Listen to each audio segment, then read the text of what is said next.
తెలుగు జవాన్ మురళీ నాయక్ జమ్మూ కాశ్మీర్లో అమరుడయ్యాడు. ఆపరేషన్ సింధూర్ నేపథ్యంలో భారత్ పాకిస్తాన్ మధ్య ఉద్రిక్త పరిస్థితులు నెలకొన్న వేళ జమ్మూ కాశ్మీర్లోని లైన్ ఆఫ్ కంట్రోల్ వద్ద విధులు నిర్వహిస్తున్న తెలుగు జవాన్ అమరుడయ్యాడు. మురళీ నాయక్ స్వస్థలం సత్యసాయి జిల్లా పెనుగొండ నియోజకవర్గం గోరంట్ల మండలంలోని గడ్డంతండా పంచాయతీ కళ్లితండ గ్రామం. మురళీ నాయక్ వీరమరణం చెందిన వార్త ఆయన కుటుంబ సభ్యులకు చేరగానే కళ్లితాండలో రోదనలు మిన్నంటాయి, విషాద ఛాయలు అలుముకున్నాయి. ఒకగానొక్క బిడ్డ లేడని ఆ తల్లి ఆ వార్త వెనగానే కన్నీరు మున్నీరైంది. ఆమెను ఓదార్చడం ఎవరి తరం కాలేదు. సరిహద్దుల్లో దేశమాత కోసం పోరాడుతూ నేల కొరిగాడు. మారుమూల తండాలో నిరుపేద కుటుంబంలో పుట్టాడు మురళీ నాయక్. వయసు 25 సంవత్సరాలు. చిన్నతనం నుంచే సైన్యంలో చేరాలని కోరిక.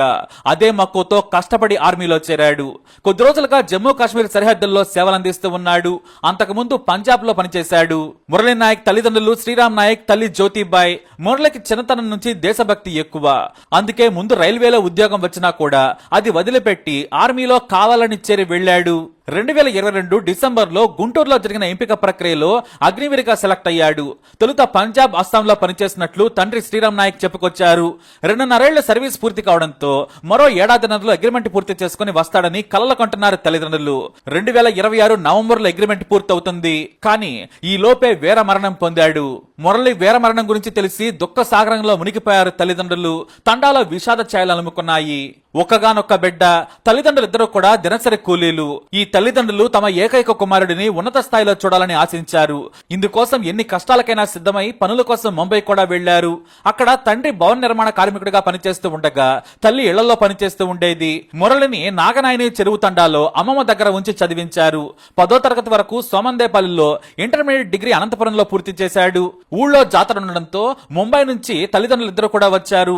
బంధువులు సన్నిహితులతో ఎంతో ఆనందంగా గడిపారు తల్లిదండ్రులు.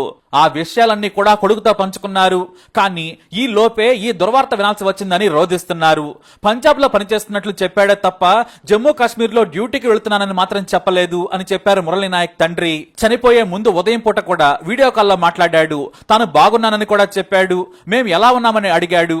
అంతలోనే ఈ వార్త వచ్చింది. మే 8వ తేదీ అర్ధరాత్రి పూటే అమరుడయ్యాడు మురళీ నాయక్. అయితే ఈ విషయాన్ని ఆర్మీ అధికారులు మురళీ నాయక్ తల్లిదండ్రులకు చేరవేయాల్సి వచ్చింది. మురళి ఇంటికి ఫోన్ చేశారు ఆర్మీ అధికారులు. ఫోన్ మురళీ నాయక్ తల్లి లిఫ్ట్ చేసింది. వాళ్ళు హిందీలో మాట్లాడారు. కానీ ఆమెకు హిందీ సరిగా అర్థం కాలేదు. మురళి గురించి ఎవరో ఫోన్ చేశారని తన భర్తకిచ్చింది. ఫోన్ తీసుకున్న భర్త విషయాన్ని అర్థం చేసుకున్నారు. రాత్రి ఫైరింగ్ జరిగింది, మురళీ నాయక్ చనిపోయారని చెప్పారు. అంతే, ఆ తండ్రి కుప్పకూలిపోయాడు. ఆ తల్లైతే ఆ వార్త విని అస్సలు నమ్మలేదు, తట్టుకోలేకపోయింది, రోధించింది. ఈ విషయాన్ని మే 9వ తేదీ ఉదయాన్నే వీరికి చేరవేశారు. ఎంతో గారాభంగా పెంచుకుంటున్న కుమారుడికి పెళ్లి చేయాలనే యోచనలో తండాలో ఇటీవలే కొత్తగా ఇళ్లు కూడా కట్టుకున్నారు. అతడి మరణ వార్తతో ఇక తామెవరి కోసం బ్రతకాలంటూ తల్లిదండ్రులు కన్నీటి పర్యంతమయ్యారు. అయితే మురళీ నాయక్ చనిపోయే ముందు చేసిన పని ఇప్పుడు అందరికీ కంటతడి పెట్టిస్తోంది. కాల్పులు జరిగే సమయంలో 14 మందిని మురళీ నాయక్ చంపాడు. వాళ్ళని అటాక్ చేసిన తర్వాత ఇంకెవరూ లేరులే అని వెనక్కి తిరుగుతున్న సమయంలో మురళిపై అటాక్ చేశారని ఆర్మీ వాళ్ళు చెప్పుకొచ్చారు. 14 మంది శత్రువులను మట్టుబెట్టిన తర్వాత మురళీ నాయక్ వీరుడయ్యి అమరుడయ్యాడు. శత్రువులందరూ చనిపోయారు, అక్కడ ఇంకెవరూ లేరులే అనుకున్నాడు. కానీ ఈలోపే దుండగులు తిరిగి కాల్పులు జరిపారు. మురళీ నాయక్ మృతి పట్ల ఏపీ సీఎం చంద్రబాబు, మంత్రి నారా లోకేష్, పవన్ కళ్యాణ్ తీవ్ర దిగ్భ్రాంతి వ్యక్తం చేశారు. మురళి కుటుంబ సభ్యులకు తమ ప్రగాఢ సానుభూతిని తెలియజేశారు. ఆపరేషన్ సింధూర్ లో వీరమరణం పొందిన జవాన్ శ్రీ మురళీ నాయక్ గారి త్యాగాన్ని భారత జాతి ఎన్నడూ మరిచిపోదు. జమ్మూ కాశ్మీర్ సరిహద్దుల్లో శత్రు మోకలతో పోరాడి వీరమరణం పొందిన భారత జవాన్ శ్రీ మురళీ నాయక్ గారి ఆత్మకు శాంతి చేకూరాలని భగవంతుణ్ణి ప్రార్థిస్తున్నాం. శ్రీ సత్యసాయి జిల్లా కల్లితండాకు చెందిన ఈ యువ జవాన్ దేశ రక్షణకు అంకితమై సమర భూమిలో అమరులయ్యారు. ఈ వీరుడి తల్లిదండ్రులైన శ్రీమతి జ్యోతిబాయి గారికి, శ్రీ శ్రీరామ్ నాయక్ గారికి, ఇతర కుటుంబ సభ్యులకు నా ప్రగాఢ సానుభూతిని తెలియజేస్తున్నాము. రాష్ట్ర ప్రభుత్వం అన్ని విధాలా ఆ కుటుంబానికి భరోసా ఇస్తుందని ప్రకటన విడుదల చేసింది ప్రభుత్వం. ఇక మురళీ నాయక్ తల్లిదండ్రులను ముఖ్యమంత్రి చంద్రబాబు ఫోన్ లో పరామర్శించారు. 25 ఏళ్ల వయసులోనే దేశం కోసం అమరుడైన మురళీ కుటుంబానికి రాష్ట్ర ప్రభుత్వం అండగా ఉంటుందని సీఎం తెలిపారు. వీర జవాన్ మురళీ తల్లిదండ్రుల ఆవేదన తీర్చలేనిదైనా కూడా ధైర్యంగా ఉండాలని ముఖ్యమంత్రి కోరారు. అలాగే మాజీ ముఖ్యమంత్రి వైఎస్ జగన్మోహన్ రెడ్డి ఫోన్ లో పరామర్శించారు. తల్లిదండ్రులను ధైర్యంగా ఉండాలని కోరారు. అలాగే మంత్రి సవిత కూడా తల్లిదండ్రులను ఓదార్చారు. మురళీ నాయక్ తల్లిదండ్రులకు మంత్రి సవిత 5 లక్షల చెక్కు కూడా అందజేశారు. కేంద్ర రాష్ట్ర ప్రభుత్వాలు ఆదుకుంటాయని భరోసా కూడా ఇచ్చారు. అలాగే తండ్రి శ్రీరామ్ నాయక్ కోరిక మేరకు యువతకు స్ఫూర్తినిచ్చేలా తండాలోని వారి సొంత పొలంలో విగ్రహం కూడా ఏర్పాటు చేస్తామని తెలియజేశారు. ఇక మురళీ నాయక్ భౌతిక కాయం శనివారం వారి గ్రామానికి చేరుకోనుంది. అంత్యక్రియలు ఆదివారం కళ్లి తండాలో నిర్వహించడానికి అధికారులు ఏర్పాట్లు చేశారు. ఈ కార్యక్రమంలో డిప్యూటీ సీఎం పవన్ కళ్యాణ్, మంత్రి నారా లోకేష్, ఇతర నేతలు పాల్గొనున్నారు. మరి వీర మరణం పొంది అమరుడైన మురళీ నాయక్ కి సెల్యూట్ చేద్దాం. జై జవాన్, జై హింద్. మురళీ నాయక్ మా అక్క కొడుకు, మా మేనల్లుడు.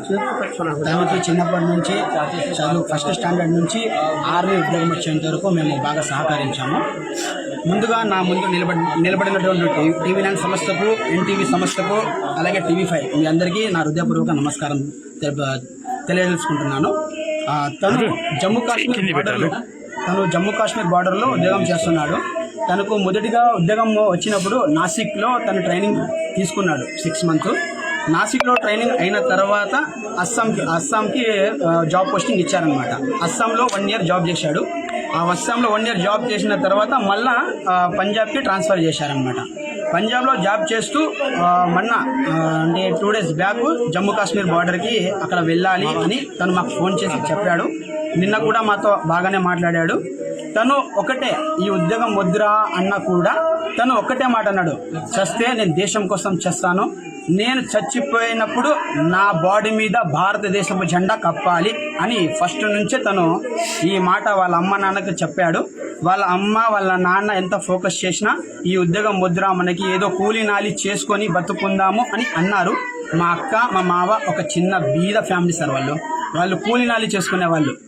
అలాంటి కొడుకు ఒక ఉద్యోగంలో వెళ్ళి వాళ్ళని బాగా చూసుకునే వాళ్ళు ఒక కొడుకు ఉద్యోగంలో ఉండి వాళ్ళను చూస్తూ సాక్కునేవాడు. అలాగే తను దేశం కోసం పోరాడి చనిపోయినందుకు చాలా సంతోషంగా ఆనందంగా ఉంది. కానీ ఒక చిన్న విషయము, తను ఎప్పుడు మేము మర్చిపోలేము. తను మా హృదయాల్లో ఎప్పటికీ ఉంటాడు. ఈ భారతదేశంలో ఉన్న ప్రతి ఒక్క పౌరులకి నేను చెప్తున్నాను, పాకిస్తాన్లో ఉండే ఉగ్రవాదులకి, లోఫర్ నా కొడుకులకి, నా కొడుకులకి కూడా వదులుకోకుండా వీలైతే మోదీ సార్ గారికి రిక్వెస్ట్ చేస్తున్నాను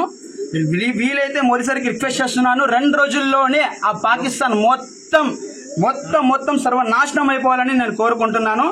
జై హింద్, జై భారత్. నాకుండే 2 కొడుకులకి కూడా ఆర్మీలోనే పంపిస్తాను. ఆ దేశం కోసమే పోరాడతాం, దేశంతోనే ఉంటాము. పాకిస్తాన్ నా కొడుకులకి తరిమి కొట్టాలి, నా కొడుకులకి సర్వనాశనం చేయాలి. మోదీ సార్ గారికి రిక్వెస్ట్ చేస్తున్నాను. వాళ్ళు తూర్పు పోయింటట మన ఇక్కడి నుంచి వాళ్ళు వీళ్ళు పాకిస్తాన్ వాళ్ళు కాల్ చేస్తున్నారు.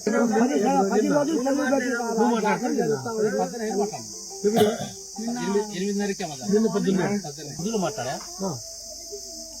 వాళ్ళమ్మ ఫోన్ ఇచ్చింది, నా భార్య మీద ఫోన్ చేసింది. చేస్తే ఇందులో మాట్లాడితే నా భార్య సరిగా అర్థం కాలే.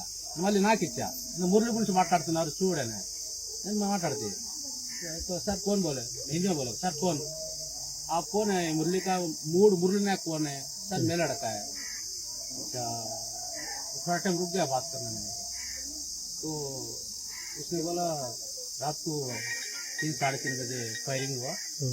उसमें बहुत भाद्रशाली से फायरिंग किया हो, हिम्मत से बचाने, उसको पूरी उसको बचाने उसको अपना बचाने की कोशिश किया, फिर भी उसको ज्यादा बोले दबाव हो गया फायरिंग में। उसमें तुम्हारे लड़का को गोली लग गई।